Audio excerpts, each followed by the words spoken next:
make it very specific. Like instead of like, hey kiddo, you know, hey kiddo. No, to one kiddo. One kiddo. You know, hey, you know what this city's like? I'll take you kiddo. And so don't just do hey kiddo to everybody generally. You know, and it's like, oh, this is what, yeah, you take over the room and then you go, and I'm talking to you. You, yes ma'am, you with the pursed lips. That's what I'm talking about. That's what this city's about. So you have the public and the private, the one-on-one and the group. So as you think through your speech, think which stuff is good for the crowd, getting their attention, and which stuff you're nailing them with. I remember more of it. Oh, good. Okay. That helps. So I'll start. Yes, ma'am. Again then. Okay. You know what the pulse of this city is? The pulse of this city, kiddo, is me. It's for the people who want to be right in the heart of it. Arabs, Jews, Hispanics, street people, all my closest, my best friends. When I'm walking down the street, I don't pass people. I stop and I know them. In this city, every son of a bitch I meet is my new best friend. And 14th Street, well, I don't know why anybody talks about any place else because that is the center of the universe. That's humanity, 14th Street. And if you don't like it there, they got every subway you can name to take you where you like it better. This city, I kiss the ground of it. Someday, do you know what I want to do? I want to get all dressed up in black. Black dress, black shoes, hat, everything black. And I want to go to some bar and sit at the end of the counter and drink and cry. That is my idea of honest-to-God sophistication. I mean, that's New York. Okay. Here's one general thing. I try to avoid, as an actor, two-handed gestures. People, if you really watch in the world, when people talk, they usually don't do this. And they don't do this, and they don't do this. Usually people use one-handed gestures. Now, I have learned that when I see actors use two-handed gestures, that comes from having learned the lines. And you're trying to remember what comes next. So, I want you to start thinking of just, let me ask you about that dream you have, about going to the bar dressed in black. Is that an old dream or a new dream? I don't know, I think it's like fairly new, as in like, you know, since adulthood has started, like it's just a thing she kind of... So you have a line and a script, right? And this is an important thing that you want to do. That you're going to dress in black, go to a bar, and cry. It's so sophisticated, right? So, we get this all the time as actors in scripts. What you need to do is you need to make it really specific. How do you make it specific?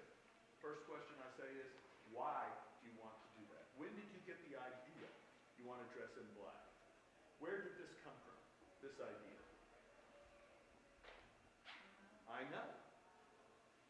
And the playwright doesn't tell you. So this is the work you have to do as an actor. You have to think like, I went to a bar and I saw this woman, right? And look at her smiling. She sees it. She sees it now in the imagination, how she saw this woman. And what was it about her crying in the bar that you wanted to do that to? What happened to her? She was just sitting there drinking. It's like nothing else was there. She was just there with her alcohol and her sorrow. There with her alcohol. She was there with her alcohol. Did she get any sympathy from other people? Or was she just all alone? She was all alone. Okay. So we'll take the idea, because it's interesting in your speech you talk about all the people here. You know, all the different people from 14th Street and everything. But then your dream is to find this place alone. So, that seems a little contradictory, doesn't it? So, you could play, and you can play it either way you want. It's your story. So you can play, I love this place, and I would not do this kind of stuff. And I'd say, on 14th Street, you got this, and you got this, and you got this, and you had this. But I'll tell you what I really want to just, and then I think your whole body could change.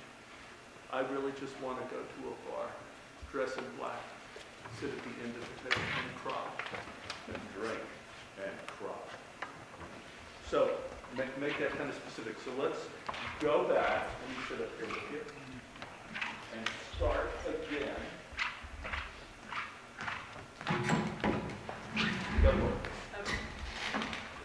You know what the pulse of this city is?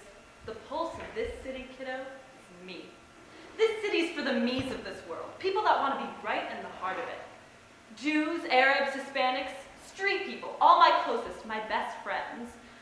And 14th Street. Well, I don't know why anybody talks about any place else because that is the center of the universe. Now, I want to ask you a question. You asked us a question. Do you know what the pulse of the city is? Do you want to see if we answer you? It seems like you kind of brushed over the ability for us to answer. You know what the pulse of the city is? Yeah. Me. Me. You throw the question out. Listen, let me do something with you. Sit in this chair. I'm going to ask you some questions, and I just want you to answer them. And answer them truthfully, right? That's all I want you to do. Okay. How many people are in your family? 10. 10.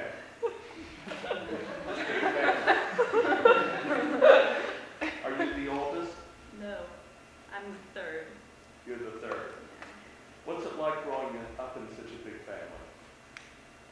When we were little, it was hectic, but now we're all kind of getting older, so we're just all doing our own thing. I don't know. I'm not even there that much. I'm here most of my life. What did you learn from your mother? Everything. I was homeschooled, so until 8th grade, I didn't learn anything from anywhere else. So I learned school and cooking and how to take care of small children. Yeah. What do you think the worst thing about being in prison would be?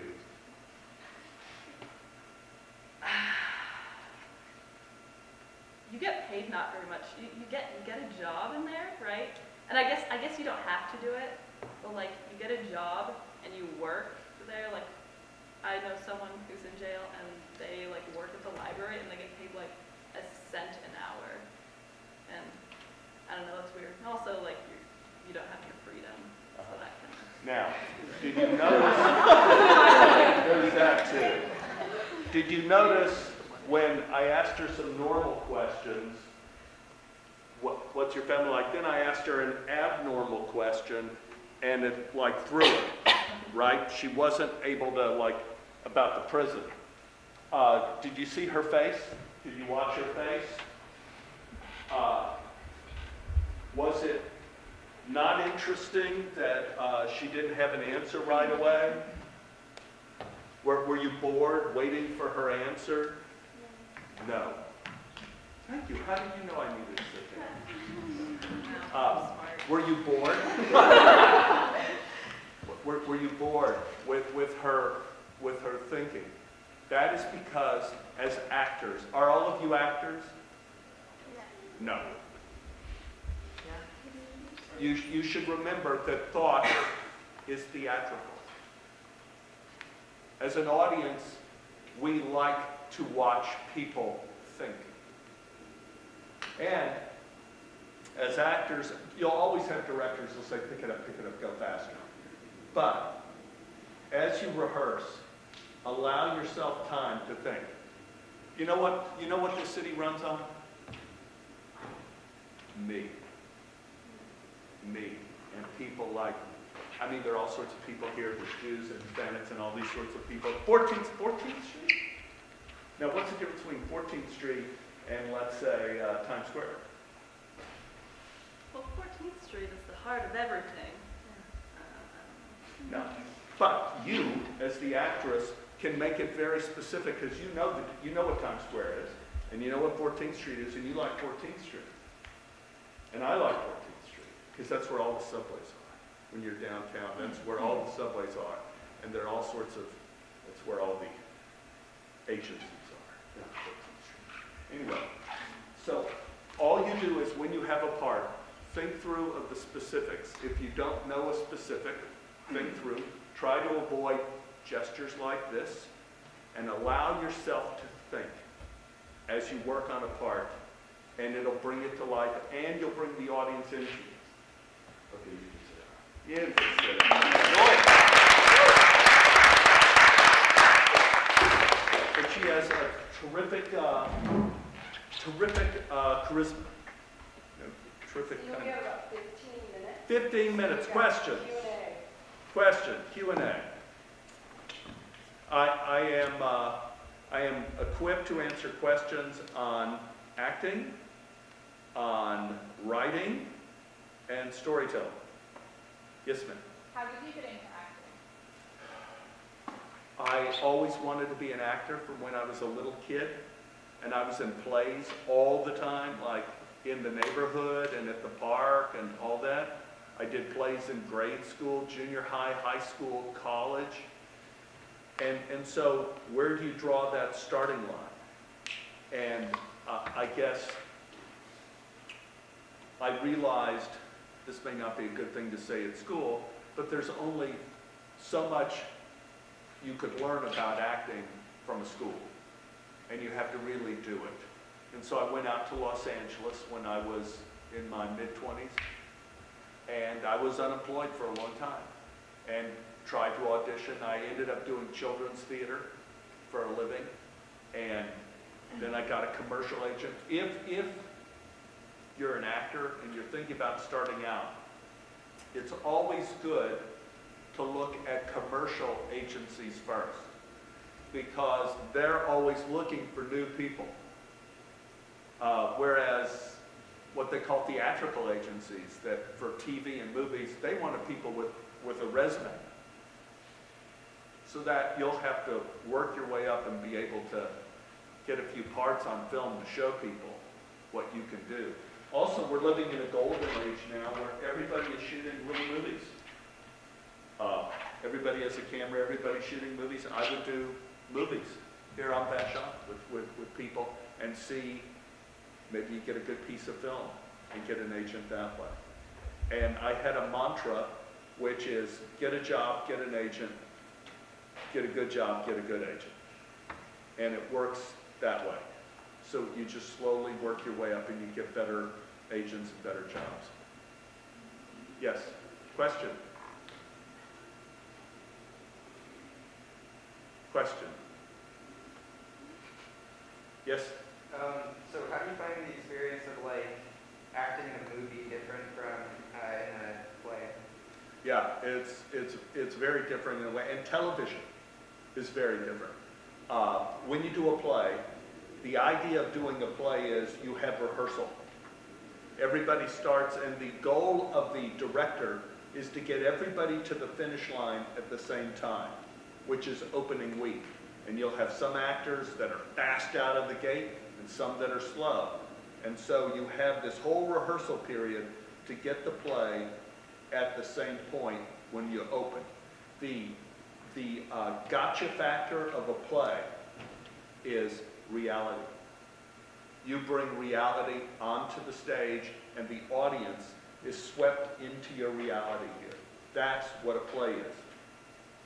Film, television, the gotcha moment of film and television is surprise, is not reality really.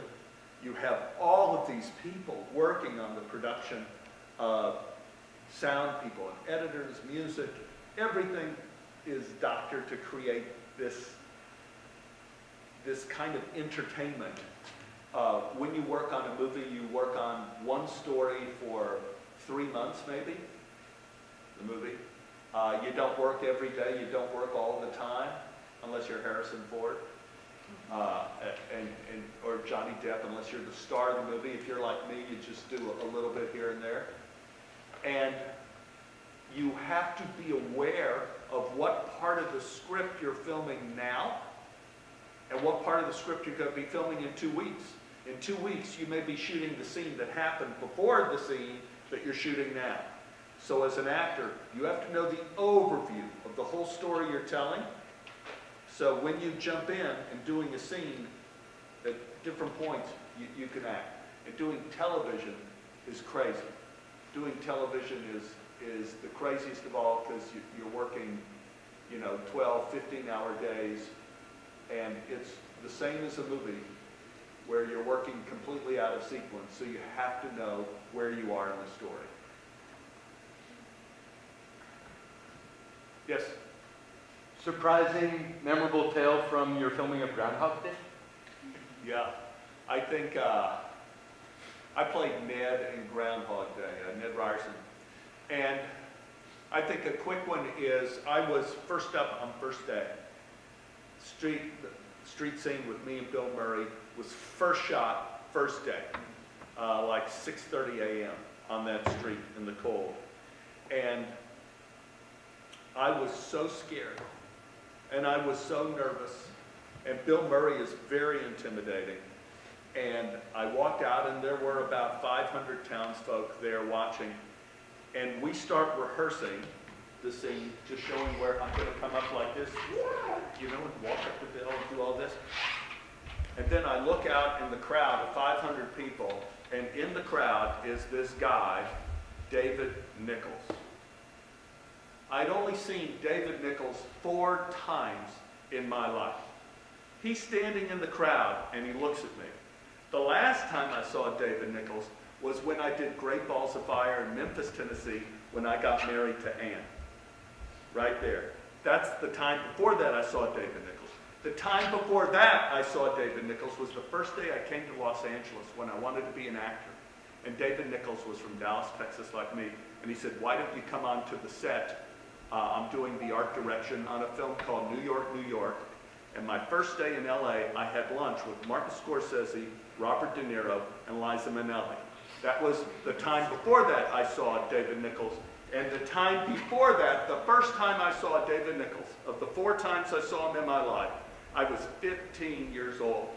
And David Nichols directed me in my first comedy on stage. And he's the one who taught me comedy technique, comedy timing, and all this kind of stuff. So here I am, totally terrified. Bill Murray, all this, I have to run up and meet him. And David Nichols is standing there and goes, and I felt like it's fate. So, quick story. Yes, ma'am. I've listened to a lot of your podcasts before, and could you just tell us a little bit about what inspired you to make them? Yeah, I had, you probably know from the podcast, I had a terrible accident, and I broke my neck riding a horse on the side of an active volcano in Iceland. Yeah, like what could possibly happen? So anyway, I got back to the United States, and my doctor told me I had a fatal injury, which obviously I didn't, because I wasn't dead. And, but you can't do much when you have a broken neck. So I thought in my head, what if what the doctor said was true? And I did have a fatal injury, and my boys would never know who their father was. So I thought, I'm going to use this time to start writing stories that I want my children to have known about their father who died on the mountain in Iceland. So I began writing these stories, and while I had the broken neck, I get a phone call from this guy, David Chen, who's a student at Harvard at the time, and he wanted to know if I wanted to be a guest on his podcast. And so I'm in my break. I do 2 or 3 podcasts with David, and then later he said, I saw your storytelling movie, Stephen Tobolowsky's birthday party. How would you like to do a podcast? I'll record it, and you just tell true stories from your life like you did there. And I said, well, I've been writing these stories now. Let's start. Let's do it. Let's do it this week. So that's how we started. Story of that. Use your time. Use your time. I had my cousin She fell and broke her hip, and she had to be in bed for 3 months. And she said, give me some advice because you have your broken neck. What should I do? I said, don't watch television. Don't spend 3 months watching television. Do something. Do something that you never imagined you would do. Pick a type of music that you hate, like you hate opera or something. And say, okay, what I'm going to do is I'm going to listen to 5 operas this week. Pick a writer you never read before, Herman Melville, and say, I'm going to read Moby Dick. Use your time wisely. Don't waste it. Because let me tell you, as you get older and older and older, you have less and less and less time. And you need to build the muscles of using time wisely when you are young, or you just lose it all. Question? Yes, sir. What college did you end up going to, and what did you major in? I majored in drama at SMU, and then I went and worked on my master's degree at the University of Illinois in performing arts. And it was great, and I learned a lot, and I had some terrific teachers, but nothing taught me as much as actually doing it. But I do believe for everybody here, if you're an actor, you must learn how to do theater. Don't think you could just go and do film and television and make a fortune. You need to know how to do theater. You need to have read those plays and know what those stories are, those great stories. You need to know Shakespeare. You need to know these things, because theater is the thing you can always go to, because nobody pays you that much. So if you want to do film and television, I had done several comedic movies and things. I went and did Broadway. And then people see you from all over the world, and it opens up your career again by doing a play. So you need to know how to do a play. When I worked on Californication with David Duchovny, David is a phenomenal actor, but he said, Tobo, he says, I don't know how to do a play. I just did a play on Broadway. I was terrified. I think I was terrible. I never learned how to do a play. And David's a sharp guy, so what you're learning here, these skills are vital, very important. Time for a couple more. Question? Yes? So I've also listened to a lot of your podcasts, and one of the interesting things is the clarity of your memory of the stories you're telling, and the way you fill in the detail, things that happened to you when you were as young as these folks here and even younger. And now you're older than these guys are, because you still are, and you're looking forward into your life. And my question to you is, how much is important for you to be thinking about memory, and how much is about imagination as an actor for you at where you are now? You mean working on a part or just in life? I guess I'm talking about as a storyteller. As a storyteller, I try to, in the Tobolowsky files, I try to only tell true stories. From my point of view, that doesn't mean they're journalistically true. I haven't done research. I only tell the story from my point of view. This is what happened to me, and this is how I felt. Because I feel that the more truthful you can make your story, the more universal a story is. If I tell a story about my mother, and I make it true, people laugh about things my mom did, but everyone will go like, oh, she's just like my mother. But she isn't. But they'll feel like she is like their mother. When you have your heart broken, and I describe a heartbreak, you haven't had the same heartbreak as me, but you empathize with it because it's true. True, I think, like I say, true always trumps clever. So I always go for true. And the same thing on stage. Same thing on stage and same thing in movies and TV. I don't necessarily listen to when the writers say, like, she enters the room crying. I go, you know, if I were the she, and I go like, well, maybe I'm not crying. I don't trust that. I try to think what is really going on. Because those writers don't know either. You said that you find a job and find a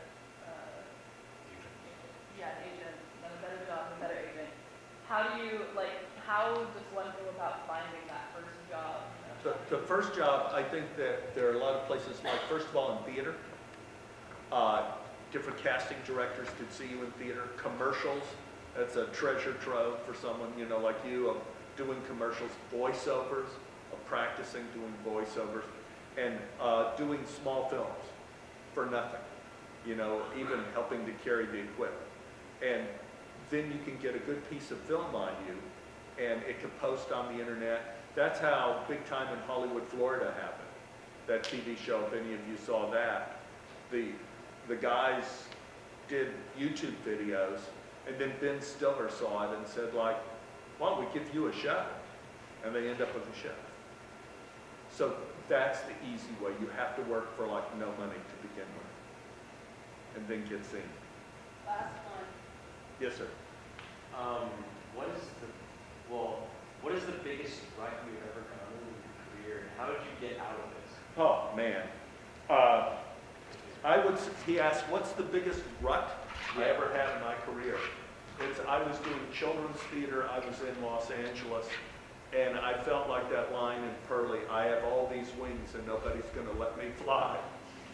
I was doing this children's theater for $200 a week, and I wanted to get an agent. I wanted to be on TV, and I wanted to do this, and I got so depressed. I got completely depressed to where the people I was working with said, man, you got to do something. Because it went on for like a year. They said, because we don't want to be near you. You know, you can't do that. And what got me out of it was doing theater. I left Los Angeles, and I ended up doing a couple plays in regional theater for like very little money, but I got to do theater, and theater will bring you to life again. And it got me out of it. Oh, there's a bigger and to the story that I just remembered. So I'm doing this regional theater in Buffalo, and a huge agent from New York came to see me and called me on the phone and said, do you have an agent in Buffalo? And I go, no, sir. He says, you do now. Come to Manhattan. And I went to Manhattan. This guy was a gigantic agent.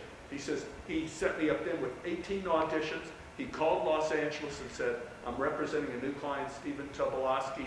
Now you're representing him too. And so it just happened by doing theater, by getting out of the rut and doing theater. Thank you.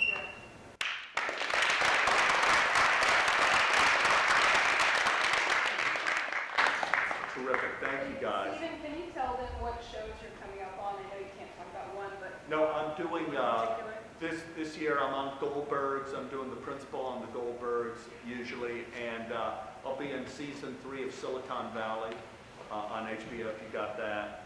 And I'll be doing One Day at a Time for Netflix, Norman Lear's new show. So I'll have a few of those things happening, and hopefully I have a new book coming out if Simon & Schuster will print the thing. But thank you guys. Theater's the ticket. Theater's the ticket. Barry. Barry? Yes. Oh, this way.